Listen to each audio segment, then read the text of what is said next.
Welcome back to Sweety cooking channel అండి. Today recipe వచ్చేసి vanilla sponge cake. చాలా టేస్టీగా ఉంటుంది, చాలా స్పాంజీగా వస్తుంది. ఒక్కసారి మీరు చూడండి, మీరే తప్పకుండా ఇంట్లో ట్రై చేస్తారు. అంత స్పాంజీగా వస్తుంది. ఇంకెప్పుడు బయట కొనకుండా ఇంట్లోనే తయారు చేసుకొని తింటారు. చాలా బాగుంటుందండి. ఒక్కసారి ఫుల్ వీడియో మొత్తం చూసి ట్రై చేయండి, మీకు కూడా తప్పకుండా ఇంతే స్పాంజీగా వస్తుంది కేక్ అనేది.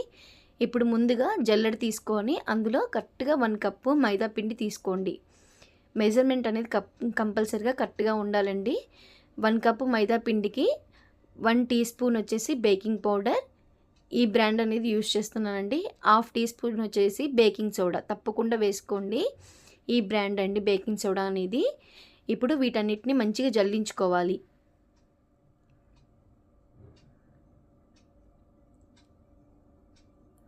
ఇలా జల్లించుకున్న తర్వాత దీన్ని పక్కకు పెట్టేసుకోండి. ఇప్పుడు ఒక మిక్సీ జార్ తీసుకొని 1 కప్పు మైదా పిండికి 1/2 కప్పు షుగర్ అయితే సరిపోతుందండి. ఒకవేళ మీరు షుగర్ పౌడర్ వేస్తున్నట్టయితే 1 కప్పు ఈక్వల్గా తీసుకోండి. దీనికి 4 ఎగ్స్ అయితే సరిపోతుంది. నా ఎగ్స్ చిన్నగా ఉన్నాయి కాబట్టి నేను 4 వేస్తున్నాను. ఒకవేళ పెద్ద సైజు ఉంటే 3 వేసుకోండి, సరిపోతుంది. ఇప్పుడు ఆ రెండింటిని మంచిగా మిక్సీ పట్టుకోవాలి. 1/4 కప్పు ఆయిల్ వేసుకోండి. రిఫైండ్ ఆయిల్ ఉంటుంది కదా, 1 టీ స్పూన్ వచ్చేసి వెనీలా ఎసెన్స్ వేసుకొని మంచిగా మిక్సీ పట్టుకోవాలి. ఇలా మంచి మిక్సీ పట్టుకొని ఒక గిన్నెలోకి తీసేసుకోండి. ఇప్పుడు మనం ముందుగా జల్లించి పెట్టుకున్నాం కదా మైదా పిండి, బేకింగ్ పౌడర్, బేకింగ్ సోడా, ఆ పౌడర్ అంతా ఇందులో వేసేసుకొని కట్ అండ్ ఫోల్డ్ మెథడ్లో మంచిగా కలుపుకోవాలి. ఇలా చేయడం వల్ల ఎయిర్ గ్యాప్స్ అనేవి ఉండకుండా మంచిగా స్పాంజీగా రావడానికి బాగుంటుంది కేక్ అనేది. ఈ విధంగా కలుపుకోండి. చాలా టేస్టీగా ఉంటుందండి. ఈ విధంగా చేయండి. చాలా సింపుల్గా ఈజీగా తయారు చేసేసుకోవచ్చు.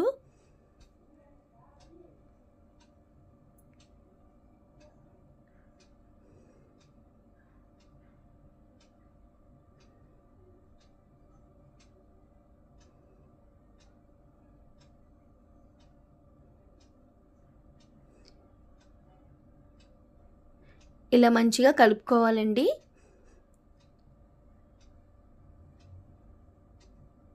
చూస్తున్నారు కదా, ఇలా మంచిగా కలుపుకోండి. ఇందులో నేను ఒక 1 టీ స్పూన్ వచ్చేసి మిల్క్ వేసుకుంటున్నాను. పాలు కాచి చల్లార్చిన పాలు ఉంటాయి కదా, ఆ పాలు వేసుకొని మంచిగా కలుపుకోవాలి.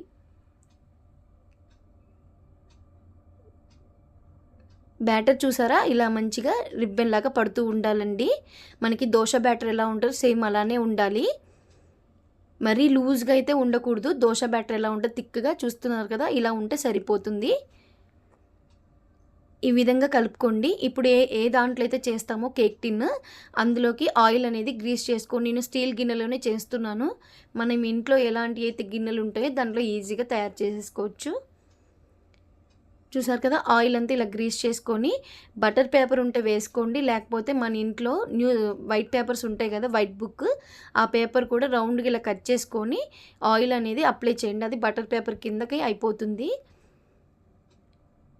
ఇప్పుడు ఒకసారి మంచిగా బ్యాటర్ని మంచిగా కలుపుకోండి. ఇలా కలుపుకున్న తర్వాత ఆ గిన్నెలోకి వేసేసుకోండి.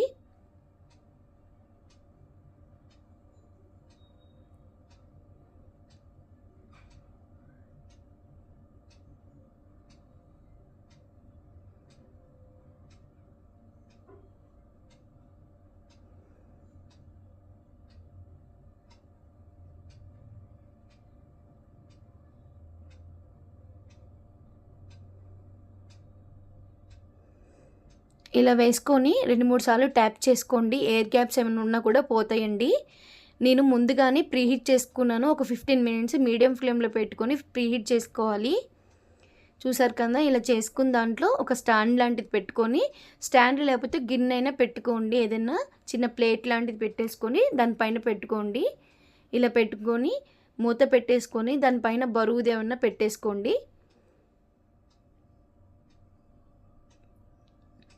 ఇప్పుడు లో ఫ్లేమ్లో నాకు బేక్ అవ్వడానికి 45 మినిట్స్ టైం పట్టిందండి. కరెక్ట్గా మీకు 40 మినిట్స్ అయిపోగానే ఒకసారి కేక్ అనేది చెక్ చేయండి, అయిపోతుంది. ఒకవేళ అయిపోతే ఒక 5 మినిట్స్ అలా ఉంచండి. 45 మినిట్స్ కంపల్సరీగా అయిపోతుంది. చూసారు కదా, ఇట్లా చెక్ చేసుకోండి. చూసారా మన చాకుకి ఏం అంటుకోలేదు. ఒకవేళ అంటుకున్నట్టయితే ఒక 5 మినిట్స్ లో ఫ్లేమ్లోనే పెట్టి ఉంచేసుకోండి. ఇప్పుడు కేక్ అనేది తీసేయండి. కేక్ గిన్నెని తీసి మొత్తం మంచిగా చల్లారిపోవాలండి. వేడి మీద అస్సలు డీమోల్డ్ చేయకూడదు. ఇట్లా చల్లారిన తర్వాత చివర్లంతా ఇట్లా చాకుతో ఇట్లా అనేసేయండి. ఫ్రీగా మనకి తిప్పినప్పుడు కేక్ అనేది ఈజీగా పడిపోతుంది. లోపల మనం బటర్ పేపర్ వేసాం కదండి, ఎలాంటిది అంటుకోకుండా ఈజీగా మనకు వచ్చేస్తుంది కేక్ అనేది. చూడండి మంచిగా స్పాంజీగా కొంచెం ప్లఫీగా వచ్చిందండి కేక్ అనేది. ఇప్పుడు బటర్ పేపర్ పెట్టాం కదండి, అదంతా తీసేసేయండి. చూడండి ఎంత స్పాంజీగా వచ్చిందో కేక్ అనేది. మీకు కట్ చేసి కూడా చూపిస్తున్నాను చూడండి.